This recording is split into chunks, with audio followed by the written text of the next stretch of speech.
At maging itong si Dumasig, huwag ka magpa-santo-santo yung mukha dyan. Ano ka, tanga? Engineer ka? Hindi mo man lang sinumbong sa proper authorities? May chain of command, merong tumahimik ka muna dyan, Bryce Hernandez, huwag ka muna sumasagot-sagot.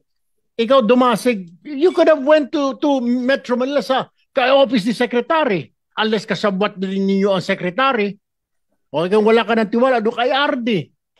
Nagsabuatan kasi kayo. Dahil kumita kayong lahat. Kasama ka sa kasino eh. O, pinikit mo na rin kasi ang mata mo. Nasaan yung social responsibility, moral responsibility mo sa bayan na ito? Nanumpa ka pa? Alam mo, Mr. Chair, dapat tanggalan ng lisensya ito ng Philippine Regulatory Commission, ng PRC, ito mga ito eh. Conduct unbecoming. Nanumpa-numpa pa kayo. And, Mr. Chair, I think, and with the indulgence of Senator JB, I will not buy the explanation of Engineer JP Mendoza, Mr. Chair. Therefore, I would suggest that we cite this person in contempt, Mr. Chair.